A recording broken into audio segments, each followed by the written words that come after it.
about with polar shifts, but I'm going to give you the basics. A scientist named Charles Hapgood was studying this at great detail because the leading theory behind what caused polar shifts was still underdeveloped at the time. He came up with a theory that demonstrated to be possible through various experiments. Through these experiments, they learned that the surface of the Earth, the crust, could slip over the main mass of the Earth, which continues its rotation as if nothing happened. The crust would rotate and spin out of control until eventually it settles again in a new location aligned with the new magnetics. During this time, there are massive earthquakes and tsunamis and devastations that rock the world. Doesn't that sound a bit like the destruction described in the Book of Revelations? Now, I don't want to freak anyone out. Besides Edgar Cayce's account, many other ancient prophecies, including Nostradamus and Mayan prophecies, have talked about polar shifts in one way or another. And modern science is becoming increasingly aware that there is going to be a polar shift in our near future, which is lining up with our consciousness shift, though they don't take that aspect into account. It's funny actually, a while back, NOVA did 2 reports on polar shifts, and both times NASA shut them down. Then recently, NOVA released a new video called Earth's Magnetic Storm. That video shows all of the evidence for pole shifts without actually using the words pole shift. It's almost as if a specific company doesn't want us knowing about this and the evidence that's been brought forth. Polar shifts are directly related to the magnetics of the planet as well. Planetary magnetics are supposed to look like this, but the reality is much different. Our magnetics have been weakening over the last 500 years or so, and today, they look a little more like this. It was the magnetics becoming more and more warped that's causing many of the problems we've seen in the last 20 years. Birds follow the magnetics of the planet to migrate, and they've been ending up in places they shouldn't be. Whales were continually beaching themselves in the 90s because they followed these magnetics, which led them to land where there should have been water. As for humans, you know how on the night of the full moon there are more rapes, murders, and violent crimes than any other night of the lunar cycle? Well, the moon affects the magnetics of the Earth, slightly. But the magnetics are so warped right now, it's affecting how we think and act as a planet. Our collapse of social structure is related to the geomagnetics of the Earth. Or perhaps it's the other way around. There's one other thing that we need to discuss about polar shifts. They always line up with a consciousness shift. They are interrelated. Thoth lived on Atlantis for a very long time, and he told us that he saw the Earth shift 5 times, watching the sun rise in the east, and then the west, then the east, then the west. This is how to explain why during a consciousness shift at the end of Lemuria, it sank beneath the oceans and Atlantis rose. If the crust was spinning randomly around the planet, many geological events such as continents rising and falling would take place. Now that we have an understanding of polar shifts, we can continue with this drama on Atlantis. 26,000 years ago, we were exactly where we were today on the precession of the equinox. We had gone through our falling asleep phase, and we were about to begin waking up. It was at this point that there was a small consciousness shift. We actually went down in consciousness, not up. A piece of Atlantis about the size of Rhode Island sank into the ocean. This caused a tremendous amount of fear within the Atlanteans, because they thought they were going to lose the whole continent, like what happened with Lemuria. Because of the consciousness shift, one of the bigger things they lost was their connection to the future. They couldn't foresee big events such as the potential sinking of their home. After about 200 years, this fear began to subside.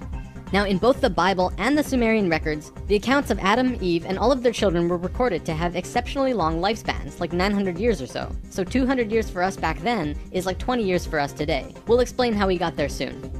Things kinda settled for a while, and then between 13,000 and 16,000 years ago, a comet approached the Earth. Because we were living at a high consciousness across all dimensions, the Atlanteans became aware of it before it hit. A great conflict occurred in Atlantis. The Martians, who were in the minority even though they were in control, wanted to blow it out of the sky with their laser technology. However, the Nacals had learned of the comet's true nature, and the Atlanteans protested. They said that the comet was in divine order. They had to allow it to take place naturally. Let it hit the Earth. That's what's supposed to happen. The Martians fought the Atlanteans, but in the end they gave in. The Martians agreed to let it hit the Earth. When the time arrived, it came screaming into the atmosphere, plunging into the Atlantic Ocean just off to the western shores of Atlantis, near where Charleston, South Carolina is now, only that was at the bottom of the ocean at the time. The remnants of the comet are now scattered across 4 states, and science has definitely determined that it hit at least 12,000 years ago, if not more. They're still finding pieces today. Although the main portion struck near Charleston, a few fragments actually hit the main body of Atlantis, crashing into an area right where the Martians were living, killing a huge portion of their population. They were pissed. They said, "It's all over, we're divorcing you, and we're gonna do whatever we want. You can do what you want, but we will never listen to you again." We know this whole bit. We've seen it in divorced families throughout the world. And the children? Well, look at our modern world today. We are the children. You can guess what the Martians did next. Their primary interface with the reality was control, and when their anger rose to meet their desire for control, they decided to take over the Earth. They began to once again create a complex like the one they built on Mars long ago to try and create another synthetic Merkaba. If they had succeeded, they would have gained control over everything on the planet. The only thing was, around 50,000 Earth years had passed since they had built a Merkaba, and they didn't quite remember how to do it. But they thought they did. The Martians built the buildings in Atlantis. They set up the whole experiment, threw the switch, and lost control. The destruction was immense. In this reality, you can hardly make a greater error than to create an out-of-control Merkaba. The experiment began to rip open the dimensional levels, not the higher ones, but the lower ones. To give an analogy, if you took a knife and slit open your stomach, the stomach acids would seep into other parts of the body that it's not supposed to be in. That's like ripping open the dimensions.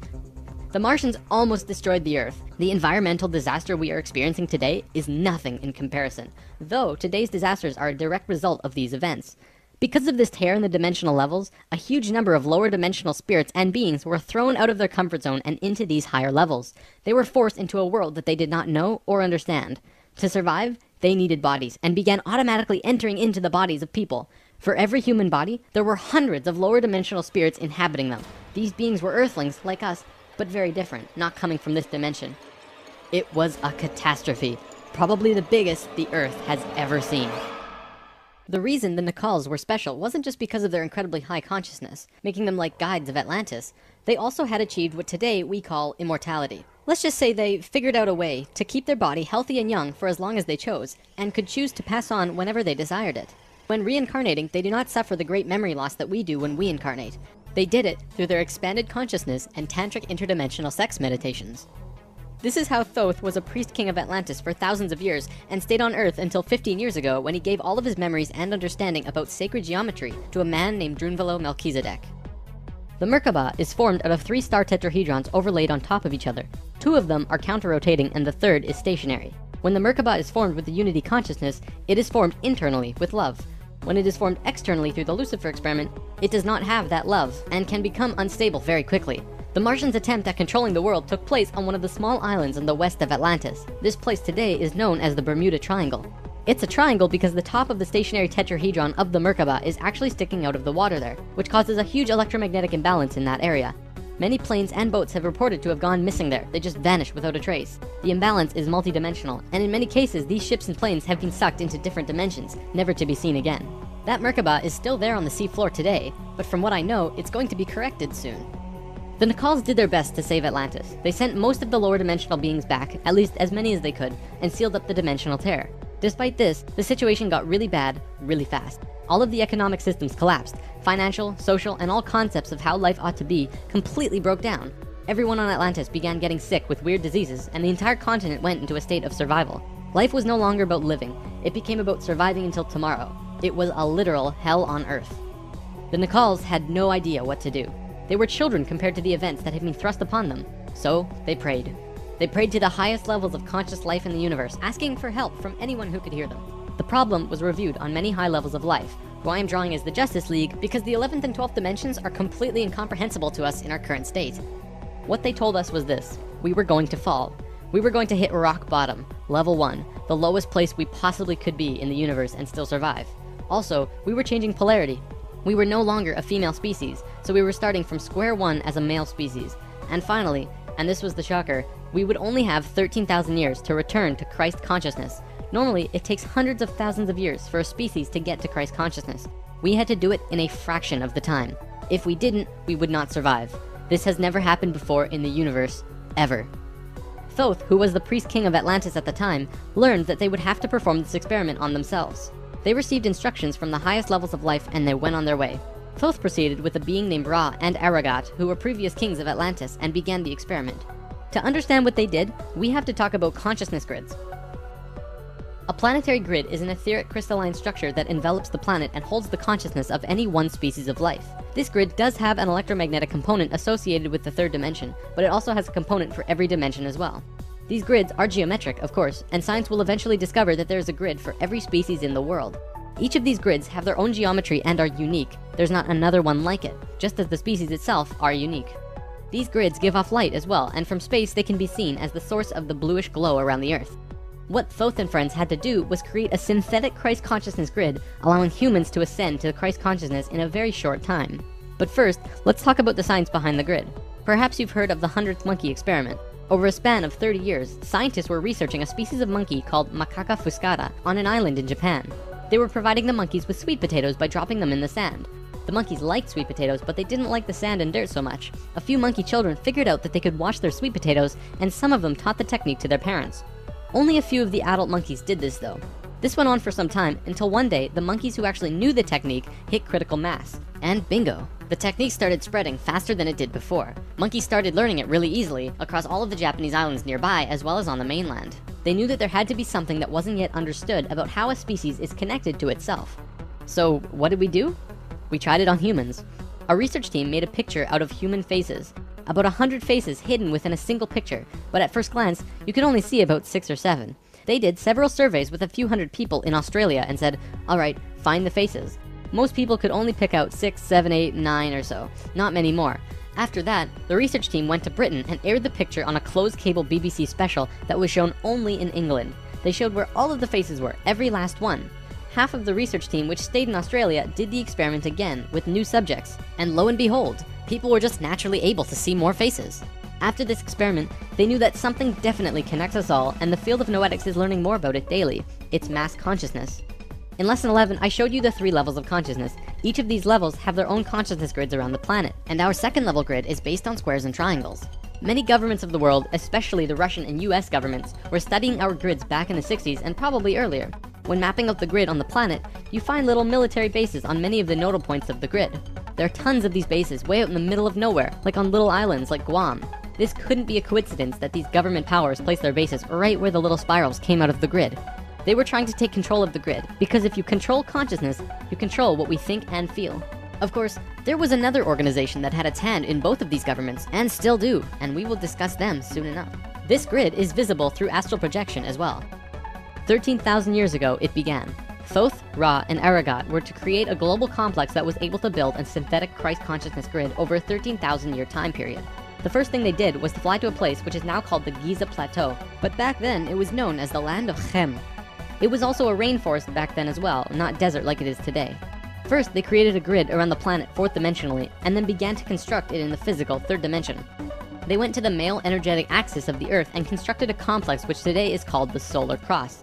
These men were 6th dimensional beings at that time and were living at a very high level of consciousness, so whatever they thought happened instantly. It was that simple. According to Thoth, he built the Great Pyramid, not the Egyptian king Cheops. Thoth says that it was built 200 years prior to the pole shift and built very quickly. These pyramids were aligned precisely with both Fibonacci and golden mean spirals emanating from out of the solar cross. Interestingly enough, Edgar Cayce also channeled that the pyramids were constructed in this time. The pyramids were also found to be built from the top down. The stones on top were placed first, which has baffled researchers ever since. Every time more is learned about the pyramids, we move further into dark on understanding how they were formed. If what Thoth says is true, well, that explains everything. From there, Thoth and friends constructed an entire network of temples and structures along this grid 4th dimensionally, placing them on nodes on the new synthetic Christ consciousness grid they were creating. All of them were made with Fibonacci or golden mean spirals, and all of them were mathematically referred back to the solar cross in Egypt through the Great Pyramid. The creation of all of the sacred sites on the planet were no accident. It was a single consciousness that created them all, from Machu Picchu to Stonehenge to Zaghuan, you name it. There are a few exceptions, but most were created by a single awareness as part of a unity consciousness grid. Although the Great Pyramid was done all at once, many of these ancient structures of the world were made 4th dimensionally and slowly dropped in frequency until they manifested on the 3rd dimension over a long period of time. Richard Hoagland's research brings this forward, but he wasn't the first either. They showed how one sacred site is extrapolated from another to another to another.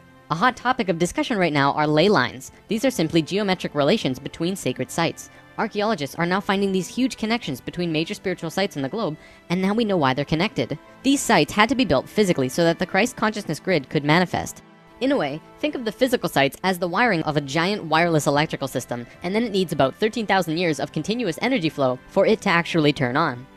And just so that you're not left in suspense, yes, the grid was completed. It came to life and is now active, though not really used. Congratulations, Earth! We actually survived. Not only has Thoth told us this in person, but he's also written it down in the Emerald Tablets. These tablets were left in the Great Pyramid thousands of years ago. There are 12 tablets in total, formed from a substance created through alchemical transmutation. They are imperishable, resistant to all elements and corrosion. Their atomic structure is fixed in place, and no change can ever take place. In that respect, they violate the material laws of ionization. These tablets share a great wisdom, and you can read them at over 100 different levels of consciousness, and you will always understand them differently.